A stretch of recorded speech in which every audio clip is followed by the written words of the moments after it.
By the time this was over, this felt like the biggest match in all of AEW. Yeah. And it's the biggest match in all of AEW leading to the next biggest match in all of AEW. Yeah, that's the other thing. Which is the winner facing Jon Moxley at All In. Which I think everybody is presuming is going to be when the title changes hands. So one of these two men is likely to save this company. Yeah. Oh my Lord, what a weekend! Let's go to this relentless show. I mean, this show was great, and it felt big time. It was like their WrestleMania.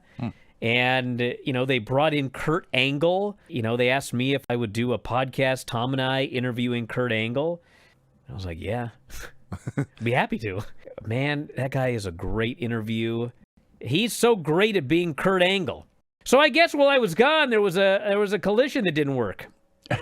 I hear it's still not up on Max. It's long and short of it. So basically, I can't even watch this show. No.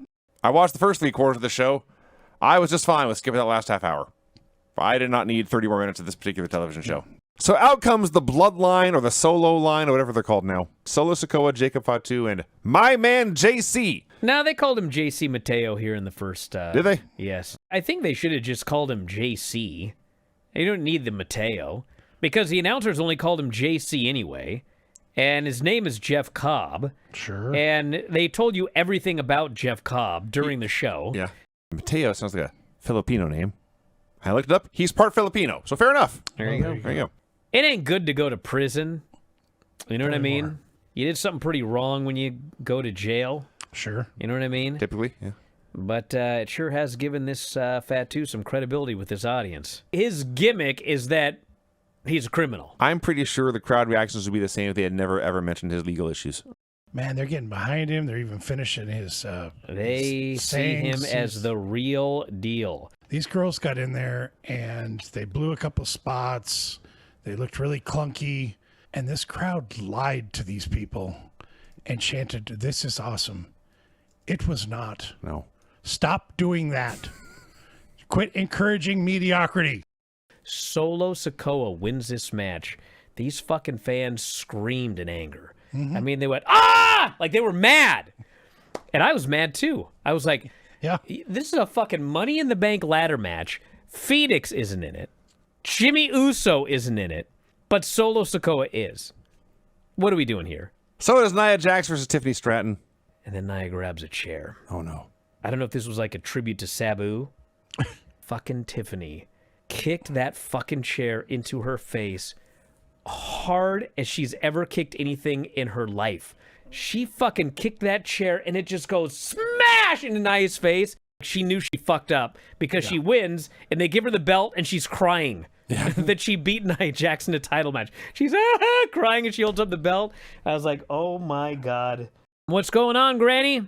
I'm going to have a perm on Friday. Yeah, I heard that you wanted to get a perm. Do you have a style you're going for? You're going to get the Betty White? Huh? Okay. Hey, how much money would we have to get together to give to Bryan that he would join you for this perm? You want me to get a perm? Badly. Okay, what do we got? Tell us why you would want to go on a date with a Rock and Roll Express. Okay. Hey, this sounds good. To gaze lovingly into one of Robert Gibson's eyes. Oh, terrible. That's horrible. I don't think he's winning. To make Robert Gibson's eye roll back into place. Oh. There's a theme going on here. Must we just... I'll skip that next one. No, do it. All right. Because I could rely on Robert Gibson to keep an eye on me and Ricky at the same time. Liv Morgan versus Ripley. R, that means Ripley. Give backdrop. And then I give another B that says, oh no, Dominic interfering. Okay. And then Ripley R. throws Liv on the table. R throws L. On the T. Wait, who is B? Who's who? Who's B? Who's who? What's on second? So R B'd L onto the T is what you're saying. Okay, anyway. L throws R out of the ring. Guess who comes into the ring? You! D. Dominic comes back. Yeah! Since Liv lost, he wants Ripley back. Guess what she did to him? She B his A. She kicked him. In the D? Yep. Or whatever. But Cannot wait until editor Sean gets a hold of this.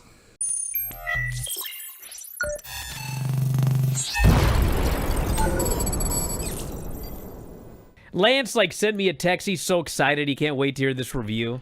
Yeah. Apparently they wanted to date in a fucking cave. It's fucking pitch black. It's a nightclub, Brian. I know you. If you ever go out, that's what they look like. We see two ladies who, by the way, look exactly the same.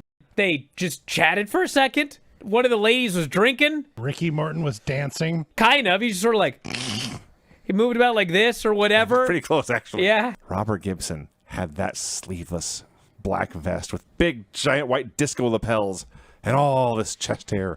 He kind of looked like Dom. Little, actually, yeah, but much fancier. Oh, yeah. This is clean Dom, not dirty Dom. I don't endorse pirating, but it's out there.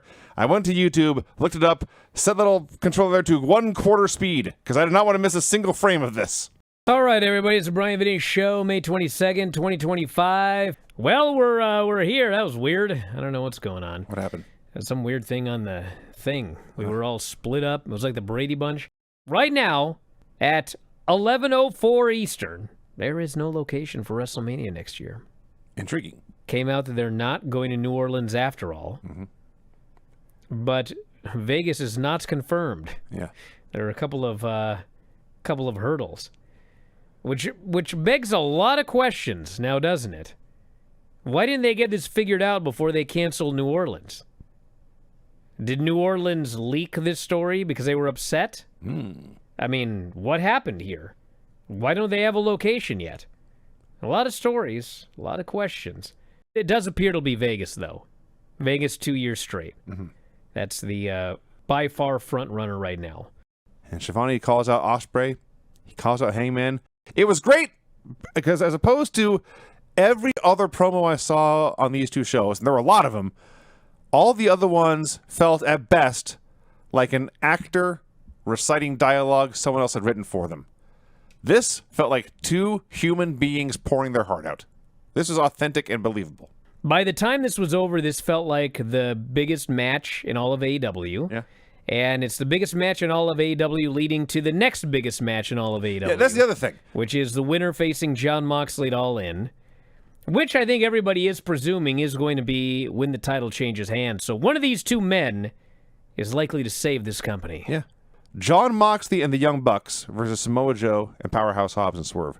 And yes, this was an excellent party match. It was so much fun. I was told from people there that Samoa Joe was the most over wrestler on the entire show. And my God, when he made that hot tag, they went wild. So it's time for the Hurt Syndicate contract signing. Eventually, he finally signs. MJF starts to celebrate, throws on the Hurt Syndicate hat. What in the fuck was this? Myself and everybody on the board and all the folks in the chat and everybody I saw online, I mean, we all had the same thought. That's it? That's it? He just joined. We waited 6 weeks for him to just join, and that was it. And Okada says, this is the first time for everything. Trust me. He leaves, he comes back, and he puts his lip together to say the B in bitch, but he stops and says, trust me. And everyone laughs. Yes. Because he's a comedy geek. Yes. Was Okado really worse than this in TNA? I mean, this is a total comedy act. At least he wins now. That's true. This was 2019 WWE, where a guy gets a push for 3 weeks, and then Vince decides he ain't got it, and he beats him. Yep. I mean, when Anthony Bowens came out to face Ricochet, and he had that boo-boo face on, I was like, wow. Renee hosts Mercedes and Jamie. And Jamie always looks like a 1970s character, so Mercedes joined her this week by dressing like a laughing go-go dancer. Mercedes, I thought, was just a total WWE promo. Words. I'm the Beyonce of women's wrestling. I'm not looking past you. I'm looking through you. Like the glass doll you are. Something like that. I was like, what the fuck are you talking about? I thought Mina Shirakawa was great in this match. She has the charisma of 1,000 women. Nothing against Julia Hart, but I just watched this match and thought, she just needs reps, dude. It's been 5 years, and she's essentially where she was 5 years ago. It looks like a big-time main event superstar against an indie wrestler. And the two teams start flying out of everywhere, and they're brawling everywhere. And then suddenly Gabe Kidd zooms in and attacks people, and the music stops. Yeah, record scratch. Yeah. And it ends with the Bucks putting Omega and Swerve through tables, and that was the end of the show. I thought it was a very good go-home show. Javon Evans versus Shawn Legacy versus Ashanti the Adonis. This match was great. Well, it was great, and I don't have anything against Ashanti, and he didn't ruin the match. No. But when he was in there, it was really good, and when he wasn't in there, it was fucking outstanding. It was incredible. Shawn Legacy is an ID guy, which really just means that WWE has the right to match any contract offers, okay? Okay. So essentially, they need to sign him like yesterday. Yeah. Because fuck, if Tony Khan calls tomorrow and says, "I'll give you $1 million, Shawn Legacy," then WWE has to pay him $1 million. So they should sign him now before they have to lose him or pay him $1 million because he is outstanding. Jasper Troy says, "I'm going to make a big impact in NXT starting tonight." And Ava says, "All right." Trick does his rap performance. A lot of lines making fun of Joe's physique. He did make fun of his physique. He gut. called him Average Joe. You know how you hate Vic Joseph? I do. Yeah. You know the people you hate the most are really the people that are most like yourself? I've heard this theory before. Vic Joseph, Vinny, is you. Vic fucking snaps. If he had the opportunity to go for a walk, he would have. Absolutely. But he didn't. Yes. He fucking loses it. And then Corey, you know, sometimes like I'm real hard on Corey. I think it's the same thing. They're double teaming Vic. Vic's getting pissed. He finally goes, "Both of you need to get off the fence and watch the match." And there's like a pause. And then Corey Graves goes, "Calm down, Vic." And I fucking could see steam just fucking pouring out of Vic's head. So Joe Hendry's out there for his concert. So they start to brawl, and Trick goes for that trick knee, but Joe counters, hits a guitar shot right to that knee. It's very clear to me now, especially after this, but Trick is going to win that title on Sunday, and then go to TNA, and Santana win it back. But regardless, this is a very good segment. I'm excited for the main event. I like shit like this. Reminds me of the old days. We don't see enough of this fun stuff on the main roster anymore. Yeah. Concerts and guitars. And We don't want to see friends. We want to see guys picking fights at each other, and insulting each other, and burying each other until the other guy's pissed and comes out and fights. Yeah. This isn't complicated. This is the show that I both love and hate more than any other show.